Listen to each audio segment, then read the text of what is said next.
Last December 2019, a whole coalition was formally launched at the Global Refugee Forum in Geneva.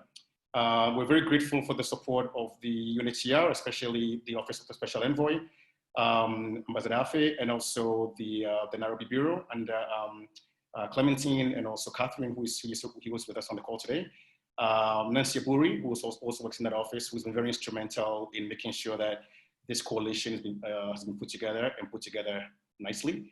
And so with that, we started this coalition late last year. This year, I just wanted to know just three quick things that we've been able to, achieve, or three quick things we've been able to do in the last year or so. I think one of the most important things we're able to lend our voice to was adding a private sector voice during the Nairobi Declaration, where we're able to, to implement the Nairobi Declaration in Kampala. That was a very useful thing for us to be part of, because it provided a platform at the ministerial level and the presidential level to actually add a private sector voice to the conversation. Secondly, we've done some work with the YGLs, the Young Global Leaders through WEF, and also to place students currently at 2 higher education institutions in Africa, one of which is African Leadership University, where Gaidi, the dean of the school, is on the call on the webinar with us today, and he can talk a little bit about some of the work we're doing there. And thirdly, through our advocacy work, we've engaged in research with academia, and also some other private sector actors, some of our own partners, such as Innovest, and also increasingly with AEC. Both Justin is also on this call, and Julian is also on the call with us today, to also accelerate some of this conversation and engagement with the refugee community. So at this point, I'd like to say a big thank you to all our partners. We wouldn't have been able to do what we've done so far without you. You've been very strong supporters. It's extremely difficult to start an initiative during a pandemic with stretched resources and everything else, but we are very grateful for all of you who stood with us and that continue to stand with us as we build this coalition out. So why are we here today? Today we're gonna have a conversation led by the private sector, but really the intent is to be the first of many conversations where we find a way to identify innovative ways to collaborate and to create joint initiatives for scale and impact. Far too long, a lot of these conversations seem to happen in silos, and we think as we build out this coalition and the things that this coalition stands for, it's extremely important for the private sector actors such as ourselves to collaborate more and work much more closely with our partners from the humanitarian space, development agencies, and other stakeholders who are part of our journey. Without further ado, I will hand over the mic to Ms. Aparupa Chakravarti, who is going to be our moderator.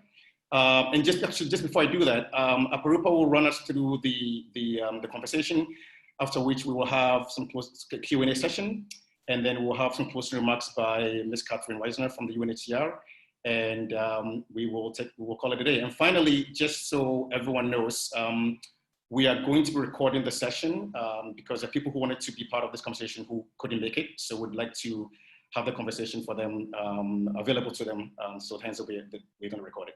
Thank you so much for joining us, and we look forward to a fantastic, productive, and exciting conversation. Over to you, Aparupa. Great, thanks, Isaac. Hi, everyone. It's a pleasure to be here today. As Isaac mentioned, I'll be moderating today's conversation. My name is Aparupa Chakravarti. I serve as director at Botho Emerging Markets Group.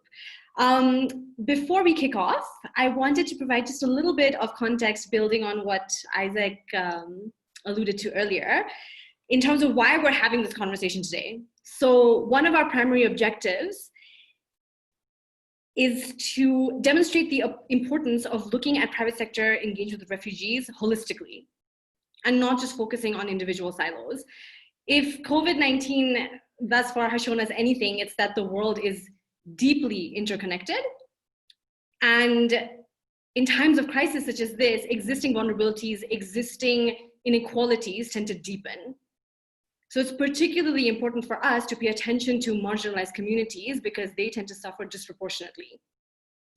So today we're going to look at some of these interdependencies, and we're going to look at the intersection of different issues that pertain to refugees and the private sector, whether it be education, employment, entrepreneurship, financial inclusion, leadership, consumption, the whole gamut. And we're doing this because it is our belief that it is at these points of intersection that we will be able to find the most worthwhile and meaningful opportunities for partnership and collaboration, both among private sector actors, and also between the private sector, development, and humanitarian spaces.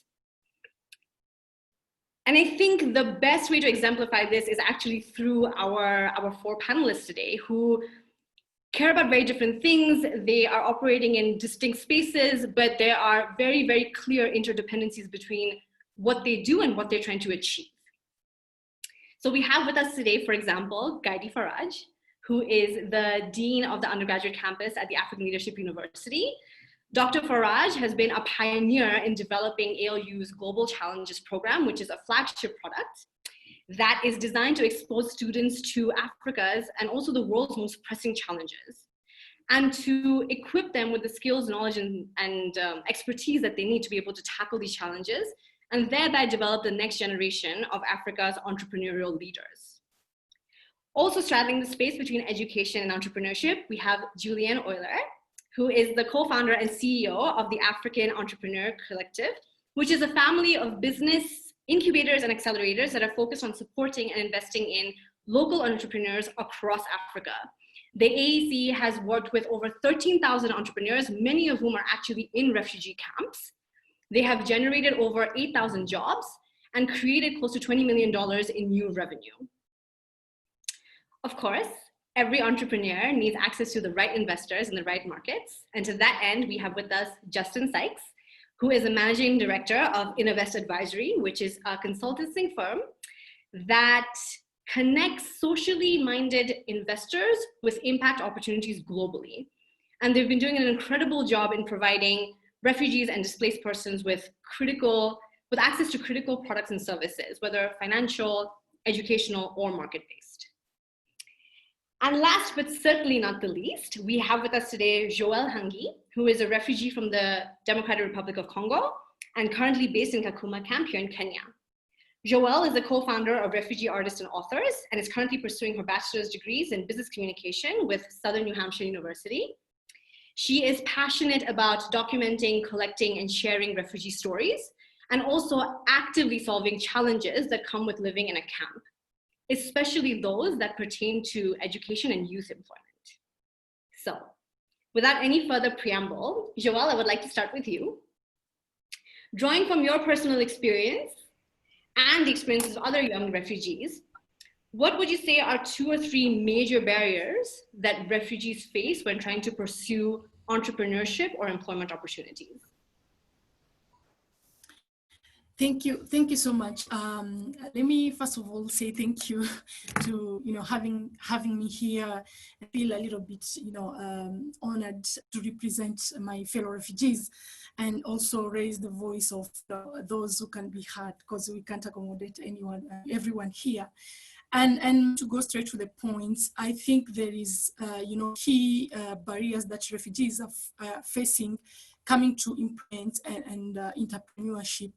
One of them, and that's the biggest one, is policy. Refugees are, confronting themselves to policies that is not really friendly and doesn't allow them to integrate fully in the hosting countries when it comes to, in the integration economically or socially. At some point, refugees are limited in the way that you're not allowed to move freely in the camp. You have to be given a document, and getting that document is not easy. The same for working. You have to apply for work permits. That's, typically something that can be provided, but coming to, practical, way of how to get it, it's really very hard for refugees to get that paper, because that is from my personal experience. And at some point, even going for internship, it's really hard because people can't accommodate. Even the private sector, they're really confronted on, engaging refugees, especially when it comes to business, how to give them money, what are the proper documentation that they have so that, they can have a business deal between them. It's really very hard. And that has been the main challenge that refugees, refugee communities facing and displaced people at large.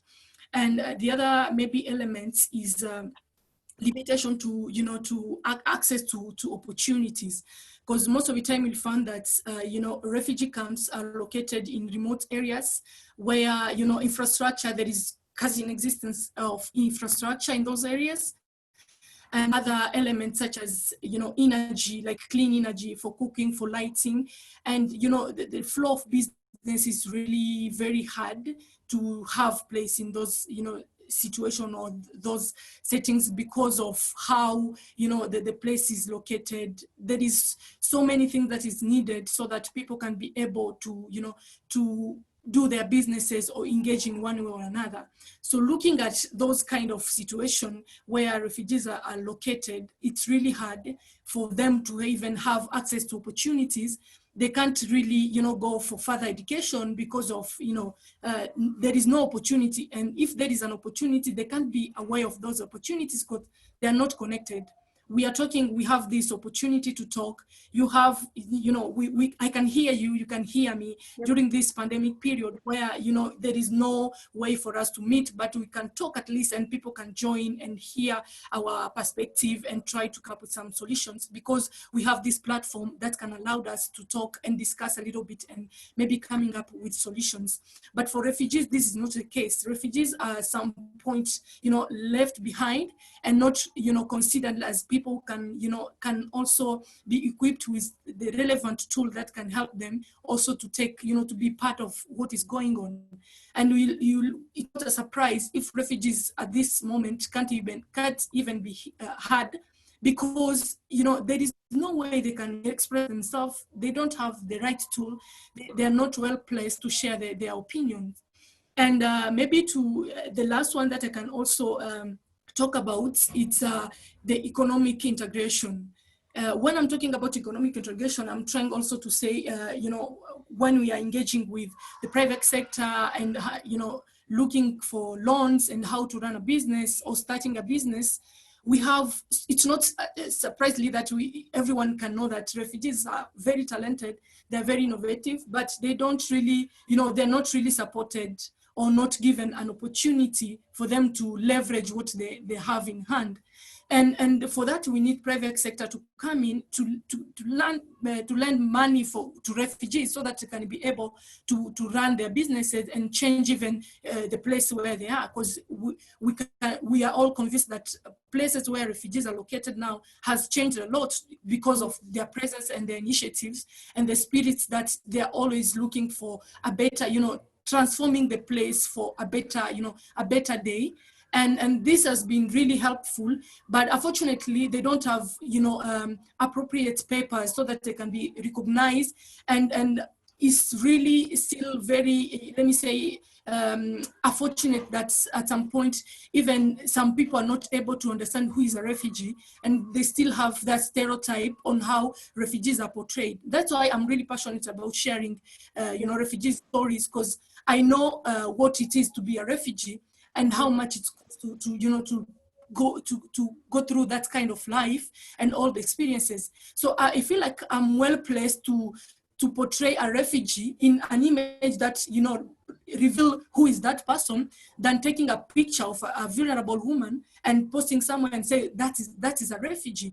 At some point we are really wrong on how to portray refugees, and it's also doesn't just affect the appearance of those people, but also affect them in the way that people have that stereotype of who is a refugee. They are very vulnerable. Maybe they are not educated. And then it's reached a point when it comes to collaborating with the private sector, they are not very willing to have that business approach. They have the stereotype, like there is that kind of approach that we have to come up with when we are dealing with a refugee. So it's really wrong. And I think those are some key elements that has been, very challenging and big barriers for refugees to integrate or to have, to also contribute to the development of the hosting countries. Thank you. Thank you, Joel. Thank you for that very multifaceted response. You've raised some really critical areas, I think, for interrogation. I'd like to start with one of them, what you said about economic integration. And in that regard, I'd like to direct my next question to Julian. Julian, you've worked with thousands of entrepreneurs, several of them who have been in refugee camps. And my question to you is really twofold, to dovetail off of what Joel here said. One is, what are maybe 2 to 3 key observations that you've made regarding the role of refugee businesses in camps and the host community. And then the second is, do you see opportunities for refugee businesses, concrete opportunities for refugee businesses to be linked into larger value chains and supply chains that involve other private sector actors? Yeah, thank you so much for that. And just echoing what Joelle said, actually a couple things, just appreciations for being able to share about African Entrepreneur Collective and our work, and so nice to see so many friendly names on the list of attendees today. So hello to everyone out there. And you know, those are some really interesting questions. And I think to piggyback off of what Joelle just said, there are so many misconceptions right now about sort of the entrepreneurial ecosystem of refugee camps. And at AEC, we have the absolute privilege of working in 7 distinct refugee communities in both Rwanda and Kenya. And across all of our locations, one thing is very, very clear, is that these communities are vibrant markets. They are vibrant economies with a lot of transactions, with opportunities for growth, with integration between the refugee and host communities. And so I just also want to name, you know, that this conversation is around engaging private sector in and integration into refugee communities. And there already is private sector engagement. These are small businesses, medium enterprises owned by host community members that are trading and interacting with these very vibrant markets every single day. And so, you know, I think that that's something that if we switch our mindset a little bit to understand what actually is there, we can take off some of these misconceptions that refugee communities are just places where we need donations, where it's the humanitarian sector that is really needed in sort of driving the economy and economic opportunity. Refugee entrepreneurs are incredibly talented. They are incredibly connected to their communities.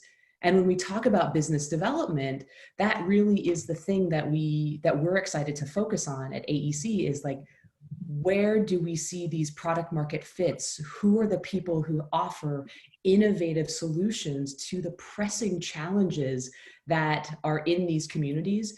And there's really no better person to solve these challenges than a refugee entrepreneur who's deeply committed to these communities, both as places where they live and also places where they see opportunities for innovation. You know, and another thing that we're seeing, especially working with businesses during the last 6 months, as communities have really been impacted by COVID-19, where there have been interruptions with supply chains, that it's these refugee entrepreneurs and linkages between host community businesses and refugee businesses that are the vital lifelines to essential products and services in these isolated communities. And so there is an incredible role for refugee businesses, and to invite more private sector actors to support business development through trainings, consulting, and as Joelle mentioned, especially in access to capital. So maybe I'll stop there, and we can get on to other parts of the conversation, and would love to continue this chat. Absolutely, and thank you for providing me the great segue, and I love it when people make my job easier. I mean, you're speaking about sort of access to capital, and Justin, you've worked with many organizations at this point in developing effective commercial models in these more sort of vulnerable and marginalized spaces. So I think one of my key questions to you, especially in the context of capital, how can we attract investments at scale in refugee communities? Thank you for a great question, Aparupa, and thank you very much to Isaac and yourself and the team in inviting me to join this presentation and be part of talking about this very important issue. I think in terms of the role of private investment, I think we need to set it within the context of the growing movement towards conscious capital, that the world is moving in a direction only accentuated, as was mentioned by yourself, by COVID-19, by Black Lives Matters, to commit capital in a way that achieves purpose and intentionality and addresses some of the world's most challenging problems. So it's really important that we, I think, place refugee livelihoods and refugee businesses in the context of a broader global movement around impact investment. So investments that are intentionally designed to achieve commercial returns along a spectrum of returns from market rate through to concessional, alongside achieving very specific environmental and social outcomes. We see what we call refugee inclusive investing as really a subset of that growing overall impact investment sector. And what that really entails is looking at creating partnerships highly curated partnerships that bring public and private capital and capabilities together to create market-based solutions that are supportive of the basic needs of refugees and other displaced populations, including IDPs and migrants, and are developed in a way that offer quality products and services that meet the needs of vulnerable populations, of which refugees are a very important cohort. Refugees have very specific vulnerabilities and needs that may be separate to other vulnerable populations, but ultimately they are part of a much broader marketplace of people that are increasingly have aspirations to access quality products and services in emerging markets that are at a price point that are affordable, whether that be clean water and sanitation, quality healthcare and education, financial services, low-cost housing solutions. And I think really the crux of this is building these partnerships that bring together, on the side of the investment world, the family offices, the foundations, the charitable trusts, and increasingly fund managers, and build partnerships with the demand side, which include financial service intermediaries such as microfinance institutions or refugee inclusive businesses that could either be owned by refugees directly or potentially owned by host nationals who, again, have purpose at the heart of their objectives and are willing and see the potential, the business case for integrating refugees directly into their business as employees or indirectly through their supply chains. And I think that the third area, which was touched on earlier, is again, the business case for multinational companies and social enterprises to integrate refugees into their supply chains and procurement processes. Yeah, absolutely. Thank you. We've touched on a few macro level issues at this point, and I'd like to zoom in a little bit to almost the individual level. I mean, we've talked a little bit about refugee entrepreneurs. We talked about the specificity of their needs. We've talked about the need to amplify their voices. And Gaidi, I am very intrigued by this concept of entrepreneurial leadership. And I was wondering if you could tell us a little bit more about this concept, particularly in the context of educating and skilling refugees.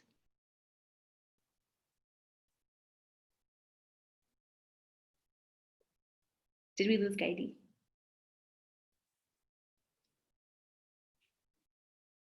Come on. Hello, can you hear me? Yes, you're back. I'm sorry, I was just saying, thank you for allowing me to be part of this conversation. I think, for us, one of the themes that keeps coming up is about opportunity. And we feel like education is one of the great equalizers when it comes to opportunity. So we want to make sure that we can create an environment in which we allow refugee populations to access high quality tertiary education, just like anybody else, so they can compete. And when we think about the needs, particularly the needs on the African continent, and we understand the significant numbers of refugees that there are, we feel like it's important to include that population, because why would you want to cut yourself off from a potential resource? And refugees have just as much creativity and innovation and entrepreneurial spirit as any other population group across the continent and across the globe. At African Leadership University, we focus on developing entrepreneurial thinkers and problem solvers. And when we think about that through giving them skill sets around how do you imagine the future that you want? not the future that's likely if we all continue with our day-to-day business as usual, but what's the preferable future? And then how do we develop the skill sets to change phenomenon in order to get to that preferable future? And so that's what we focus on when we talk about entrepreneurial thinking. We get students to think about, well, what are the immediate needs and problems that you can address in your community? And what might those problems be in 5 years and in 10 years from now? What are the changes that you see both in terms of technology, but also in terms of policy, et cetera, that allow you to think about what are possible solutions that might not be available today, but might also be available in 5 years and 10 years from now. And we feel like equipping them with these skill sets around problem solving and critical thinking and entrepreneurial thinking will allow them to not just be job seekers when they leave our school, but job creators. We think it's imperative, considering all the different demographic changes that are happening on the continent, that our students leave thinking about themselves as job creators. As Julianne mentioned, they've created 8,000 jobs through their initiatives. And so we want our students to also be able to go out and create jobs, not just for themselves, but for those that they can pull from the camps and from other young people and disadvantaged people in their communities. And so that's what we really focus on. And specifically in terms of how we do that with refugee students that come in, they get the same curriculum and program that all the other students get, but we recognize that they come in sometimes needing a little bit of extra help. So they all get a faculty sponsor. They're given laptops because we do a lot of stuff, it's blended learning, so a lot of our learning happens online. We recognize a lot of them don't have devices or access. They're all giving a laptop, and then they're giving digital literacy training so they can make sure that they can keep up with the fast pace of learning online. They're giving counseling and wellness services, recognizing that they come with different backgrounds and might need that type of psychological support. So we try and make sure that there is a holistic kind of 360-degree support for them when they come to us. Yeah, absolutely. Absolutely. Yeah, that makes a lot of sense. Sorry, I forgot to mention a quick housekeeping note before we continue.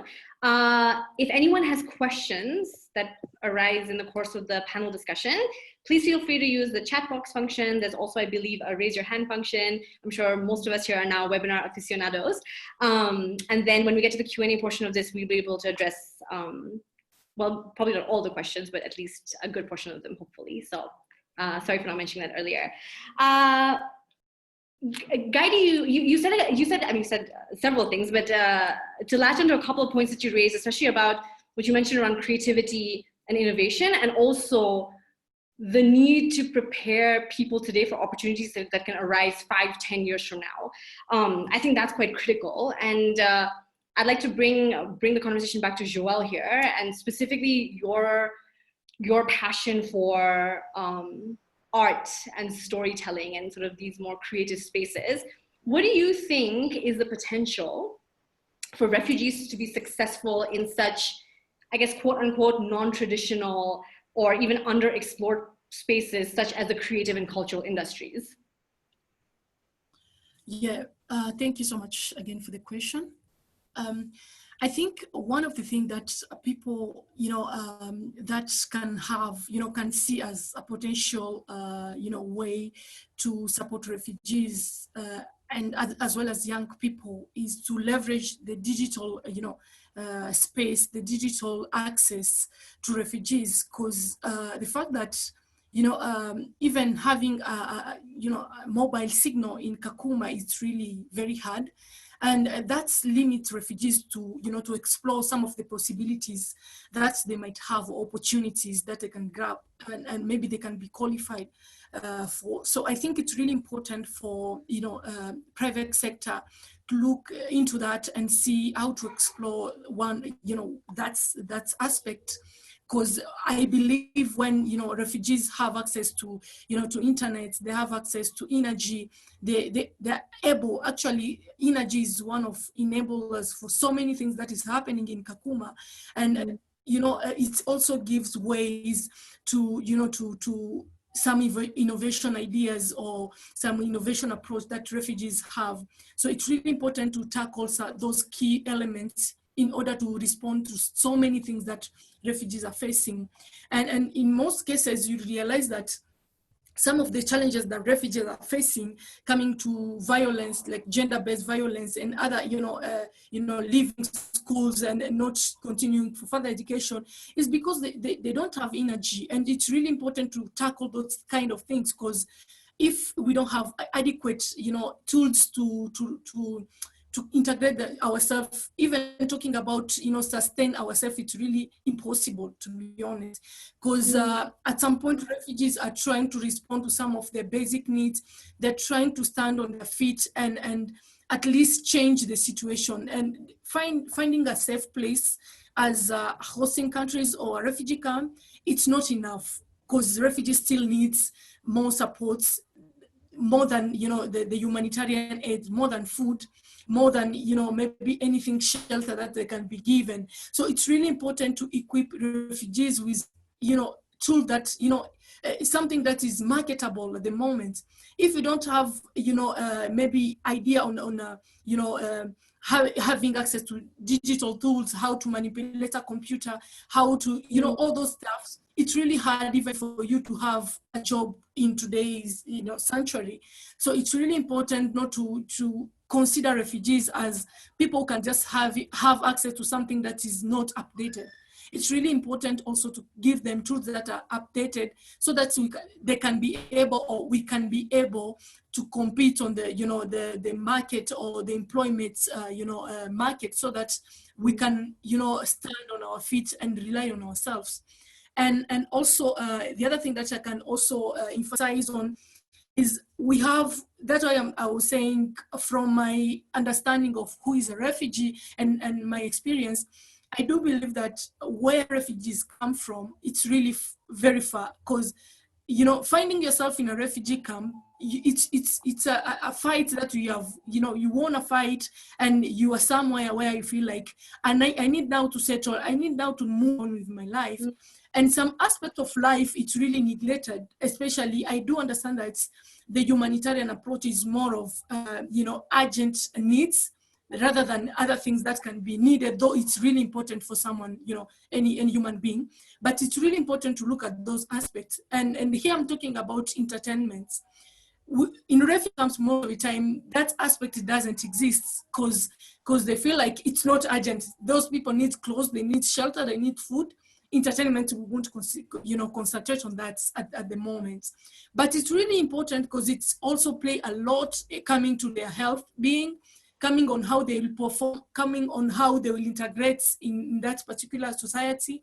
So, you know, those who are providers of, you know, entertainment and other kind of things that can help someone to at least forget, not forgetting at all, but try to have a good, you know, starting point and move on with life, it's really important. And we find in the refugee camps, entertainment, it's really poor, and refugees, I do believe that they are really very creative on coming up with solution on their own, and try to understand that this is what we can do. But unfortunately, you know, outsiders, people who can come and say we can support these people, they don't really have, you know, let me say a critical, they don't explore a critical angle on how to support this particular community. And it's really important to have time, and having this time is to include refugees in every approach. You can't support me if you don't understand my needs. So first of all, you have to understand what I need and what can be, you know, well placed, so that you can support me fully or effectively. So I think those are the key elements that people can consider to give refugees a space, so that they can be able to rely on themselves and move on with their lives. Because this situation of protracted situation in refugee camps, where refugees are spending more than 50 years still relying on humanitarian aid, it's something that people should look at in another angle. Because, you know, looking at what is happening currently with this pandemic, things are changing, and I'm not sure if the world will just, you know, come back the way it was before the pandemic. And we have really to accept that and prepare the future generation for the future, you know, anything that can happen in the future. Joelle, I think you raise a really, really important point regarding focusing on acute crises, which are immediate and current and urgent, versus these more protracted crises that continue for years, if not decades.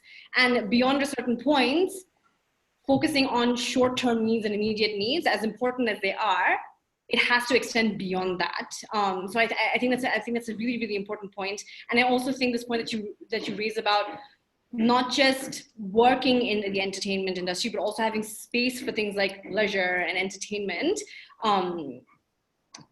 even in terms of sort of longer term integration, is also very critical. So thank you so much for that. I think that's quite critical.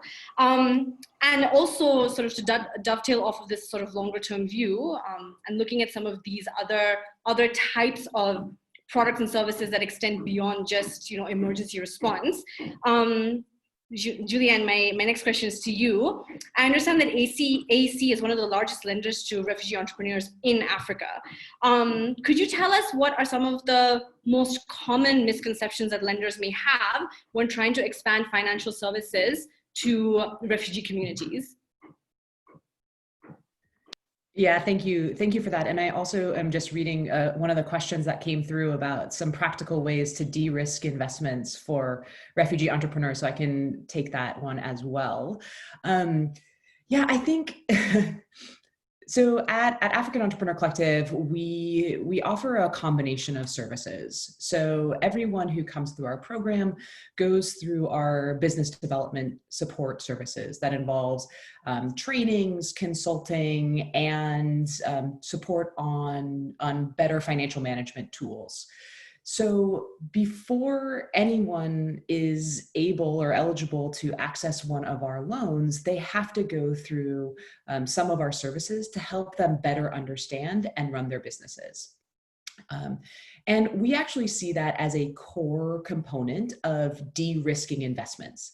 So our business advisors go out there, they work with the entrepreneurs, they see their businesses, they understand their cash flow needs, and then they can pass on those investment-ready opportunities to our loan fund team, where we can offer tailored loans to meet the needs of the entrepreneurs. So if someone needs a loan that is much more sort of variable in repayment, then we know that based on their cash flows. We also know that based on the success that the entrepreneur has had so far in our program. So that's actually sort of one way of de-risking investment, is to really understand businesses and what they need. We have right now, we've done about just under 1,000 loans to refugee entrepreneurs, both in Rwanda and in Kenya. And right now, even with COVID, our refugee businesses are repaying at an on-time rate of about 95%, which is significantly higher than our non-refugee borrowers. So we would argue that it's actually the refugees who are outperforming the SMEs in these communities, and we're very, very proud of that.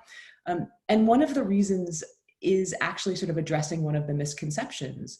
One of the reasons that our refugee borrowers have such a high repayment rate is because we give them the tools to succeed, but equally important, we also have the belief that they can. And there are a lot of lending organizations out there or investors who are interested in considering refugee lending or refugee investments, but they then pull themselves back to say, well, I don't think that refugees know how to repay a loan, or I'm not sure a refugee really knows how to deal properly with investment. And so I think to anyone who's considering investing in refugee communities, it's really changing the mindset to say, these are very serious business owners. They really need capital, and they need the right kind of capital, and they absolutely have the ability to repay. Because sometimes we come in already with this belief that, oh, because they're refugees, they might need grants instead of loans, or they might need this sort of hybrid financing scheme. And yeah, sometimes refugees need that as well. But what we're finding is that when given sensible financing, then refugees are just as investable as any other business. And really truly understanding that, I think, opens up an entire world of possibilities for bringing smart capital into this space. Julianne, you are great at providing me with segues. Thank you so much. Really appreciate it. I think that's a great point that you raised, especially about the fact that, I mean, refugees are as investable as any other community, and we also need to sort of keep some of those framings in mind. even around conversations with de-risking. I wanted to ask Justin, because I think we've spoken about this before as well. Providing access to critical products and services is one thing, but how do you do so without potentially and maybe even inadvertently exacerbating existing vulnerabilities or existing inequalities within these communities? That's a great question. I think it again comes back to those core tenets by which investors are coming to the table. That if investors are investing based on the principles of purpose and authenticity and wanting to be to deploy conscious capital, they're coming from a position where they want their investment to be used to have a fundamental positive impact on lives and livelihoods. So I think one part of the equation is making sure that it's the right people with capital you're talking to in the first place, and making sure that there is sufficient screening and due diligence and authenticity around the people coming to the table who want to deploy capital. And then that's on the supply side. And then on the demand side, it's really finding, again, those trusted partners on the demand side that really want to do things based on a core ethos of making a positive difference, and that refugees, either it's a refugee-owned business or it's a business that integrates refugees to its core, and the board of that business, the CEO, the management team are all aligned in wanting to make a positive difference, and that there are clear values in place. So, to speak to Julianne's point, that, the microfinance institution is not lending to refugees to make a fast buck. They're doing it because they want to make a fundamental difference to the lives and livelihoods of not only refugees, but of the host populations in the communities where those refugees are housed. And I think it's that alignment of ethics and principles that avoid the potential for a mismatch, where investors are seeking to make unnecessary profit, or businesses are sort of presenting an impact wash story where they're trying to raise capital with a nice story, and actually that money really never will end up having the intended impact.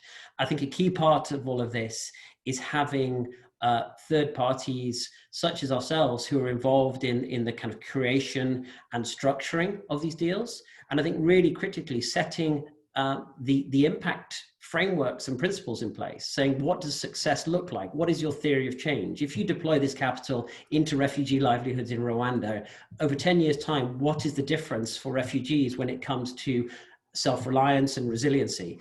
How do we develop KPIs to then measure that? How do we then develop the processes and systems that would allow us to then track, measure, monitor, and report that in a transparent manner, not only back to investors, but back to broader societal stakeholders who really care about this stuff, refugees themselves, international organizations, academic institutions.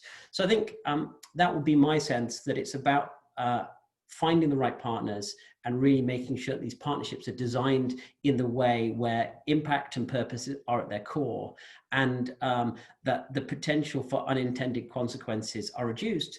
And of course, they will still happen. And you learn from those unintended consequences, both positive and negative, and then iterate, improve, and then scale. Absolutely. Thank you, Justin. Gaidi, I'm being time checked, but I promise I'm almost done. I have a couple of questions left. Gaidi, this one's for you actually. So ALU has pioneered the use of income sharing agreements for its students. And I wanted to ask if you think that this would be an effective mechanism to expand access to educational opportunities for refugees as well.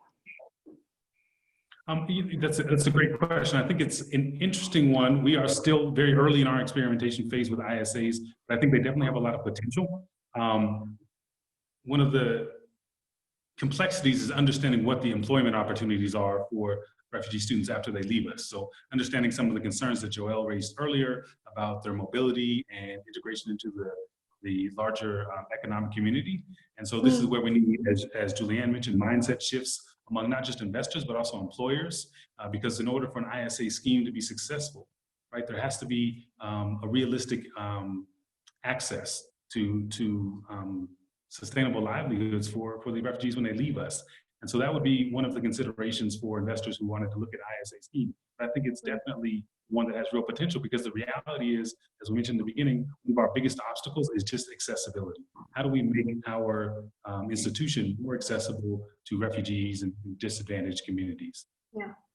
Yeah, absolutely, absolutely. And Justin, just very quickly, I know that Innovest is also doing some interesting work around innovative financing for educational opportunities. I mean, you guys are also exploring the ISA model. You guys are also exploring crowdfunding models. If you want to add a thought or two to what Gaidi said, please feel free. Justin, you're on mute. Core to a lot of our, thanks Aparupa. Yeah, I think core to a lot of our work in this space is the design of innovative finance instruments and innovative financial structures. So I think the ISA concept and the use of crowdfunding to support refugee education is, I think, a significantly underserved and untapped market segment. And I think finding ways to connect purpose-driven businesses and ventures such as Gaidi's and the really great work you're doing with that world of conscious capital, whether it be through investment that is willing to be patient and impact first, or whether it be through philanthropists who want to make a meaningful impact through their money, and creating those structures, that is the really important piece. One, how does that capital flow? And how does it flow in a way that addresses some of those vulnerabilities? So rather than providing a loan, a student loan, providing an ISA, it's much more fair and equitable. Yes, it's challenging, as Gaidi mentions, but the concept is based on principles of equality and equity, and that's where the innovative finance piece comes in. And I think that runs across all of our work, and whether it be our work on building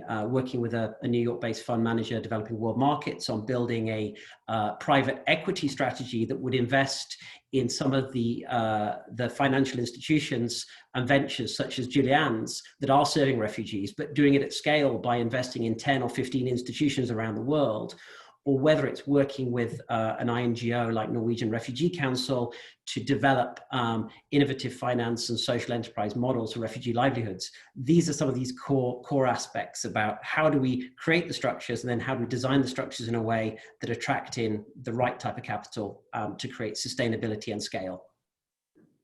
Thanks, Justin. Final question before we go into Q&A, and I want to leave enough time for Q&A and closing remarks, of course. So this question is actually posed to all four of you. So I'm going to ask you guys to limit your responses to 30 seconds or less, please. So it's as follows. We know that a lot, if not most, refugee businesses tend to fall into the MSME category. So micro, small, and medium enterprises. What do you think needs to happen in order for refugees to be able to tap into or even create economic opportunities that can scale beyond their immediate ecosystems? And the bonus question, what do you think organizations like Amaforo can do to support this? 30 seconds or less. We'll start with Julian.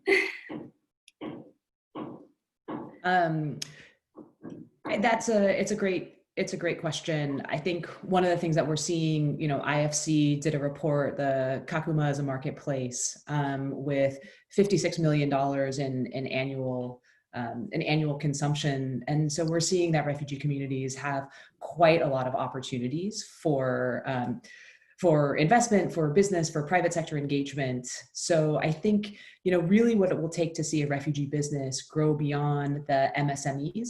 One, it's the right type of partners. It is opportunities for the right kind of policies to be able to expand their businesses outside of the camps. And it's also to have the right investors and other private sector engagement to be able to take these ideas to scale. So I think it's actually what every single person has touched on so far. Yeah. Thank you.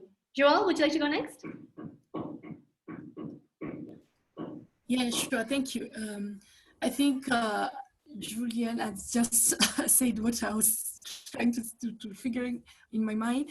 But I think one important thing is just not looking at the policy that is applied to refugees themselves, because I do understand that even investors are also facing challenges when it comes to dealing with refugees. So it's really important to integrate the government into this, because it's really important for them to play a key role when it comes to changes. And whenever, like when refugees are supported, it's not just refugees, it's also the local population. And it's really important for the government also to take that into consideration.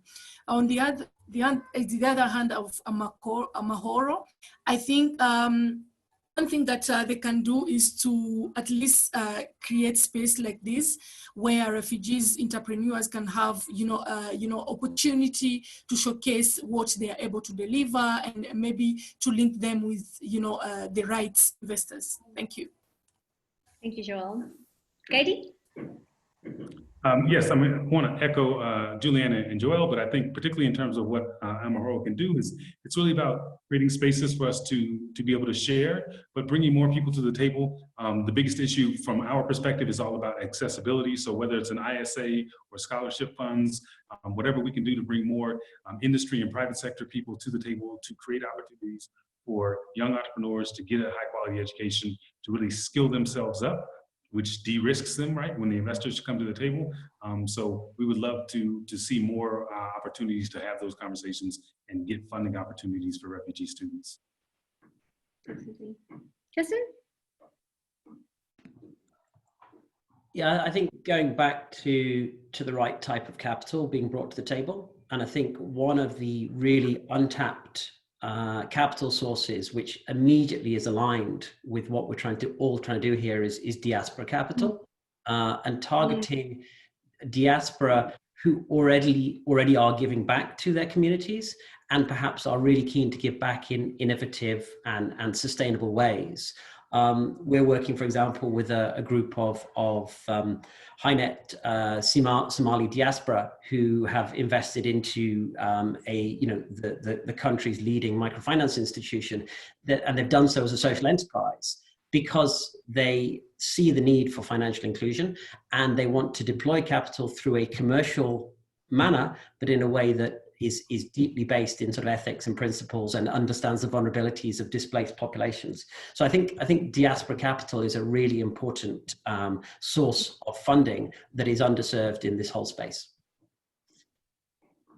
Thank you so much, Justin. Thanks, everyone. We're a little bit tight on schedule, but I do want to address some of the questions that have been coming in for the panelists. The first one is actually, it's from Kenneth Menkhaus. I hope I didn't butcher that name, and it's directed towards Joel. The question is, people talk about refugees in Kenya having to navigate ambiguities in the laws in their quest for economic integration and self-reliance. What specifically, Joel, is legally ambiguous, and can you give one or two examples? Yeah, maybe to respond to that question quickly, I can say there is so many, alternatives that refugees can have or can be, given to them in order to integrate in the hosting countries. And in Kenya, probably, I'm not sure legally, but it takes some times, like more than 8 years for a refugee to integrate and change the nationality to be a refugee and integrate fully as any citizen in Kenya. And apart from that, there is also some legal, papers that you can apply so that you can have, integrate yourself. Coming to business, you can apply for business permits. And also for employment, you can apply for work permits, but it's a process. As I said, theoretically, it exists, it's there, and you're told you have this right, you can go and apply for it. Practically, it's another thing. With my own experience, and recently I did my internship with UNHCR at the regional bureau here in Nairobi, and for 9 months, and it was really challenging. They had, to at least accept what is there, just accept me the way I am without a work permit. So that's what is happening. Thank you. Thanks, Joel. Next question is to Julianne. It's from Catherine from the International Trade Center. And the question is as follows. Beyond supporting entrepreneurs, since not everyone wants or can be an entrepreneur, how can we attract larger private sector actors, such as multinational corporations, to work with refugees or engage them in their value chains? Yeah, thanks so much for that, Catherine. You know, I think a couple of things to address this question. One is actually having the conversation that we're having now. It's to bring awareness to opportunities that private sector actors and multinationals can have in refugee spaces. I actually think many big businesses don't understand the market opportunities in refugee communities. So continuing these conversations. I think it's also seeing refugees as real sort of value additions, whether it be sort of as at the end of long supply chains into new markets. Sometimes those linkages between host businesses and refugee businesses are absolutely crucial. Like in some places where we work, host community members can't access a camp, but that camp is the largest market to their own homes. So these integrated opportunities for joint ventures is a great opportunity. But I would also say, and this is sort of speaking from experience with AEC, coming into some of these refugee communities with a private sector mindset, we had to internally make a lot of policy changes in terms of how we do procurement, how we do hiring, how we engage with our participants and clients. Because refugees are vulnerable populations, there need to be also protections that private sector actors need to take into very serious consideration.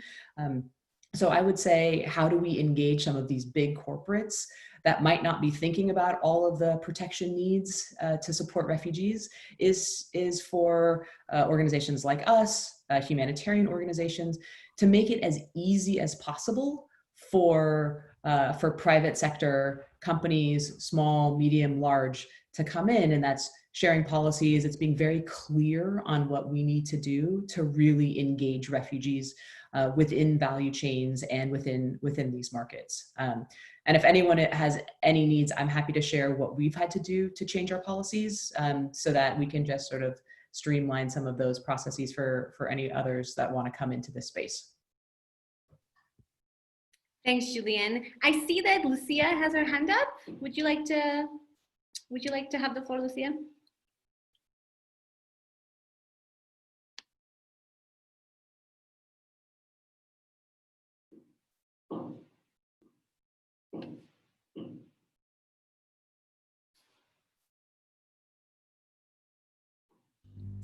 Hi, can you hear me? Yes, we can. This is actually not Lucia. This is Derek, Lucia's husband, or I should, as I'm happy to be. It's a pleasure to be with you guys, and apologies for the technical issue. I just wanted to say something very brief on Joel's point.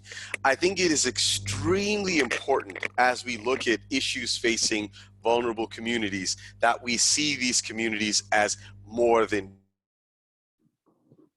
just vulnerable. And when she's talking about the perception of refugees and the way that impacts their opportunities or lack thereof, I think this is a massive issue. I recently moved back to the continent from Hollywood, and I can tell you for a fact that virtually everyone I work with in the entertainment industry is like, why would you go back to Africa?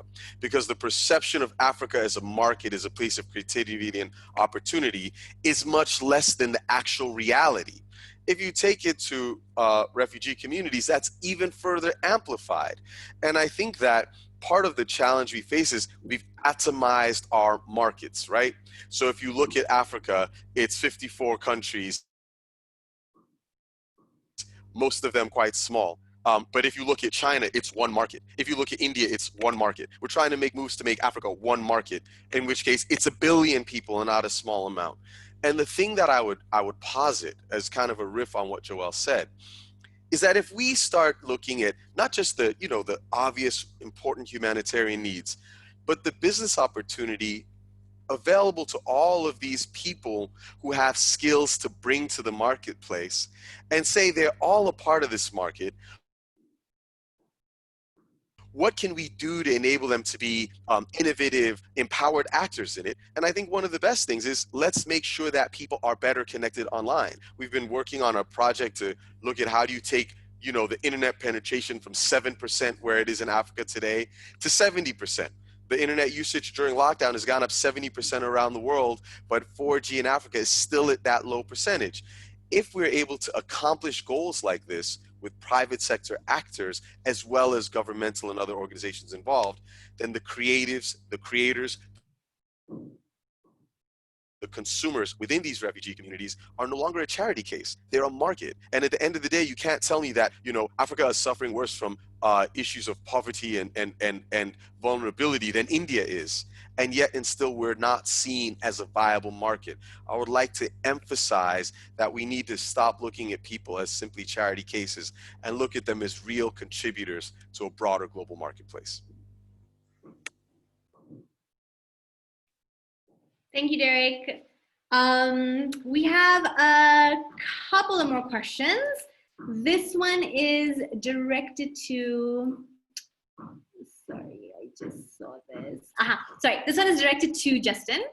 And the question is as follows. It's from someone called Bokan. Again, I hope I'm not butchering people's names. So with that high a collection rate, would an Innovest engage AEC on a CDOs to scale impact? Is there appetite for such structures in the markets? That's quite a specific question. I think maybe more broadly, yeah, I think the financial inclusion space is one where there is really significant opportunity to build bridges between refugee serving ventures, social enterprises, and financial institutions, and then the investment universe. And you know, clearly, I think to Julian's point, that you know that actually, when increasingly when we look at the portfolio data, it's not showing this sort of discrepancy between refugees and non-refugee clients in terms of risk, in terms of losses, and actually that evidence and that business case that supporting refugees makes good business sense.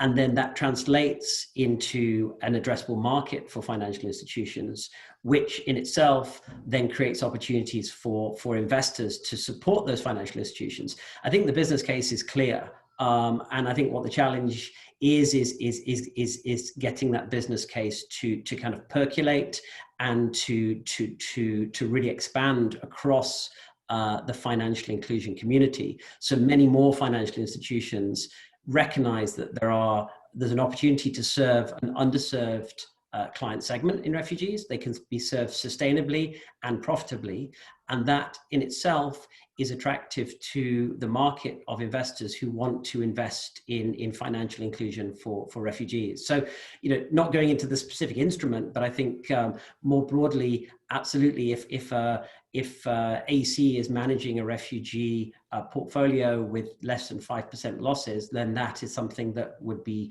attractive for an investor to consider, either a debt or an equity investment into those activities. Thank you, Justin. And then finally, Gaidi, for you, I actually have a comment and a show of appreciation rather than a question. So this is from Beatrice Gakuba, who says, Faraj, I agree with you that refugees have a right to access quality education. I had an opportunity to move on in my life because I was lucky enough to access quality education myself. So that's from Beatrice. That's wonderful. And just the question is, how can we scale it up and make sure more people have access?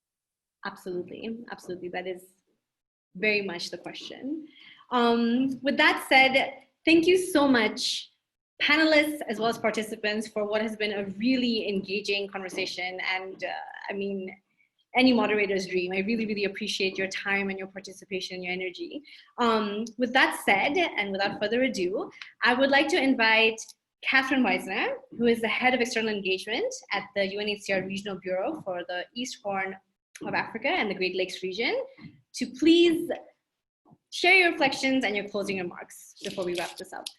Great, thank you. This has been such a great conversation, and I want to thank the Amahoro Coalition, and very particularly want to thank Isaac. We are really honored and grateful to have an ally like you who brings this passion and this commitment to the idea that African private sector has a really critical role to play in addressing the broadest, the challenges of forced displacement. And all of the panelists, Gaidi, Julianne, Justin, Joelle, I hope that what the participants take away from this, first off, is that refugees have the talent and potential, and are really, that talent and potential is just here waiting to be tapped. Throughout the region, we have 11 countries, more than 100 refugee camps, millions of refugees actually, and you've got heard some really great examples of the way that talent has been tapped, but there's so much more of it out there. And also that there are really interesting and exciting business opportunities in refugee communities and in the hosting areas.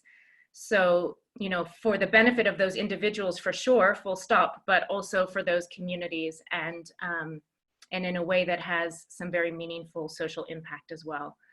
At UNHCR, we enthusiastically welcome initiatives like this. I think we have realized very much in the last number of years that we cannot transform the approach to refugees without a whole host of actors, and that the private sector is a really critical one there.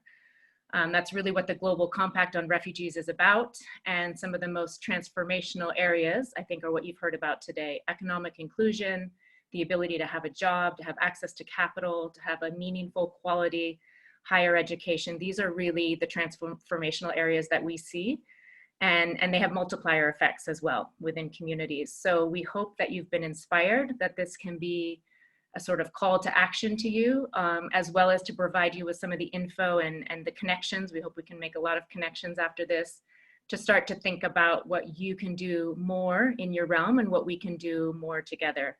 Joelle talked about policy. Can we advocate together on these policies around refugee right to work and how to realize them?